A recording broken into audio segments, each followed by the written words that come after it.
கிறிஸ்துவுக்குள் அன்பானவர்களே, உங்களை இயேசுவின் நாமத்தினால் நான் வாழ்த்துகிறேன்.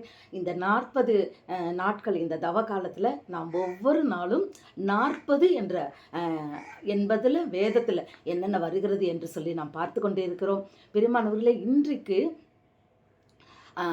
என்ன பார்க்க போகிறோம் அப்படின்னு சொல்லி சொன்னால், நியாயாதிபதிகளில் அதாவது ஆண்டவர் இஸ்ரவேல் ஜனங்களை பெலிஸ்தியரின் கரத்தில் 40 வருடங்கள் ஒப்பு கொடுக்கிறார். இஸ்ரவேலரை 40 வருடங்கள் பெலிஸ்தியர்கள் கையில் ஒப்பு கொடுப்பதற்கு காரணம் என்னன்னா, அவங்க ஆண்டவரோட சொன்ன பேச்சு கேட்கல. எவ்வளவுதான் கர்த்தர் மெய்யான தெய்வம்னு அறிந்து கொண்டாலும் அவர்கள் விக்கிரகங்களை வணங்குறது, சத்தியத்துக்கு கீழ்ப்படியாமல் இருக்கிறது, அந்நிய ஸ்திரீகளை கல்யாணம் முடிச்சுக்கிறது, இப்படி அவங்க இஷ்டத்துக்கு வாழ்ந்து கொண்டிருந்தார்கள். அதனால் ஆண்டவர் பெலிஸ்தியர்கள் கையில் ஒரு 40 வருடங்கள் இஸ்ரவேலை ஒப்பு கொடுத்தார். இன்றைக்கும் நாம் சில காரியங்கள் நம்ம வாழ்க்கையில் தேவனுக்கு விருப்பமில்லாத பிரியமில்லாத சில காரியங்களை விட்டு விடணும்னு தேவன் சொல்லியிருப்பார். ஆனால் நம்ம விட்டு விட முடியாதபடி நாம் அதை வைத்திருப்போம். அப்படி இருக்கும்போது சில காரியங்கள் சாத்தான் சோதனைக்கிறத நம்ம குடும்பத்தில் பார்க்குறோம்.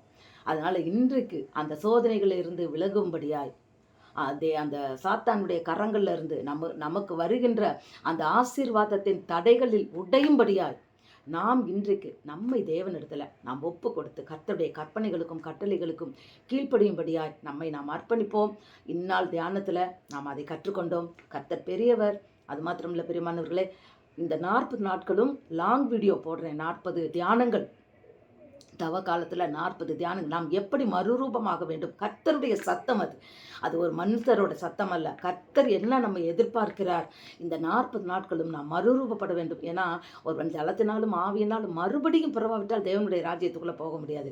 இந்த லெந்து காலங்களில் நாம் மறுரூபம் அடைவோம். ஏன்னா முக்கியமாக நமக்குன்னு ஒரு ராஜ்யத்தை கர்த்தர் வைத்திருக்கிறார். அதில் நம்ம பிரவேசிக்க கூடுமானால் நிச்சயமாக இதோட நம்ம மாறாத படிக்க நம்ம போக முடியாது. அந்த 40 நாள் தியானத்தை ஒவ்வொரு நாளும் தொடர்ந்து ஒரு பொருத்தனையோடு கவனியுங்கள். நிச்சயமாகவே கர்த்தர் நம்மை மறுரூபமாக்குவார். கர்த்தரை ஆசீர்வதிப்பாராக. தொடர்ந்து இணைந்திருங்கள். God bless you.